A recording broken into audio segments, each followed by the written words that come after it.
Did you know that when parents get a divorce, children also suffer a parental separation? So, how will this affect the child? How will all of this change affect your child?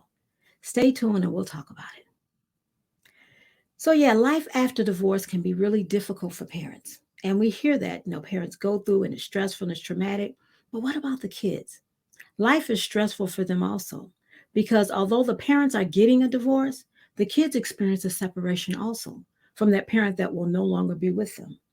And so divorce can be very traumatic for a child. So today I just want to talk about some of the changes that that child is going to experience. And you, as that parent, need to be aware so you can make sure that you're supporting your child. One of the first things that's going to happen is that there's going to be a change in the home environment. Divorce is going to cause a change in the home environment, whether that child has to actually move or whether that child is split between two homes. There is going to be a change in the living arrangements. So, as a parent, you have to continue to give your child a sense of security and a sense of stability. Let them know what's going to happen. Don't just spring it on them. Let them know what's going on.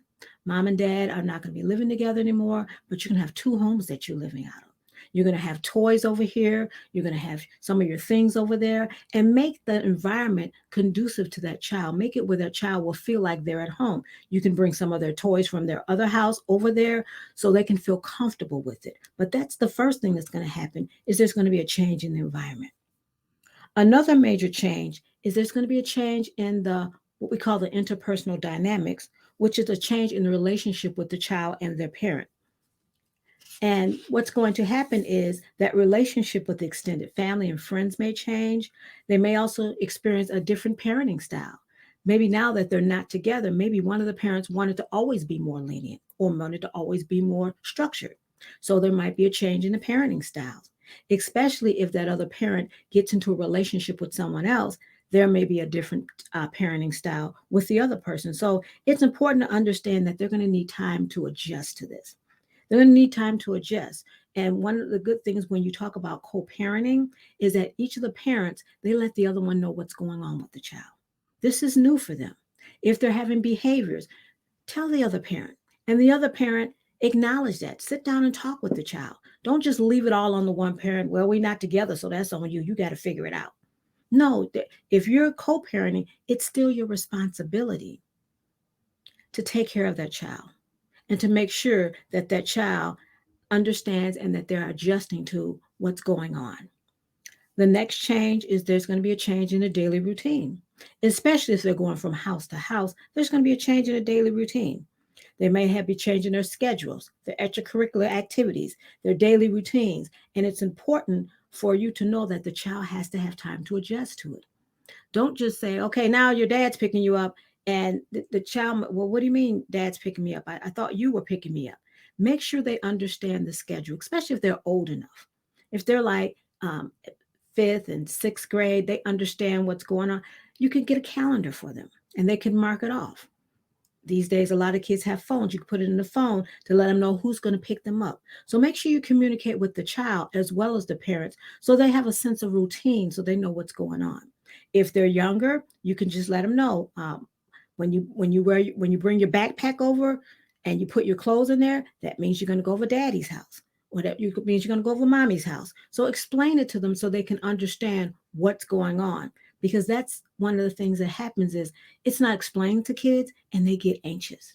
I know when my kids were younger, I would have to explain to them what was going on, when their dad was supposed to pick them up or if they were going to go over another relative house. Kids can understand at that age. I've talked about this before when my ex-husband and we divorced. My daughter was 3.5 years old. And she, of course, didn't understand all of her emotions, but she understood there was tension in the home. She understood when the voices went up and down. She understood that. She might not understand exactly, the language, but she knew when mommy was sad, when daddy was sad or angry. Kids can pick up on that. So don't take it for granted that, oh, the kids don't know. The kids know what's going on. They understand what's going on in the environment. And finally, kids experience emotional changes. Just like how you have the emotional changes, they have the emotional changes. They feel the guilt and the sadness, and they feel the anger and confusion and fear. So be able to sit down and talk to them about how they're feeling. This was something I didn't do as well as I should have, because for some reason I thought that my daughter, she was young, she didn't understand. But once I talked to her preschool teacher, and she let me know that that she was having some behaviors that she normally didn't have, I realized that she did understand. And I sat down and I talked to her about what was going on. A lot of times, I know parents, because they're making the decision, they don't feel they have to tell the kids anything. Well, I'm the parent, I'm making the decision. Well, they have thoughts about it, because remember, that's their home too. They're being displaced from their home too. They need to know what's going on. I'm not saying tell them everything that's going on, but I'm saying things that they need to know so they can have that security, and so they won't feel anxious. And so they won't feel like, they don't have any control, because that's one of the things, as kids get older and they divorce, they feel like they don't have any control of what's going on. And so you want to be able to sit down and talk to them about that.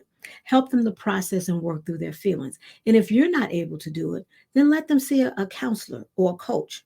That's one of the things I do. I provide coaching. I provide coaching for parents and the children, if they're going through a separation and divorce, some of the things that you can talk to your child about. So I'm putting the ticker tape across.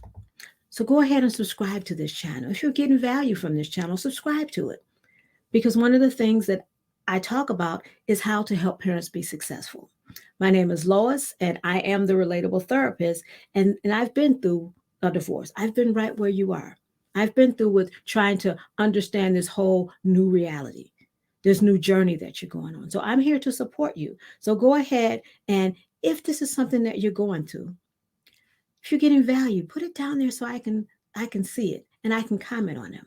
And here's another video that's going to help you on this journey as you support your children and as you support yourself.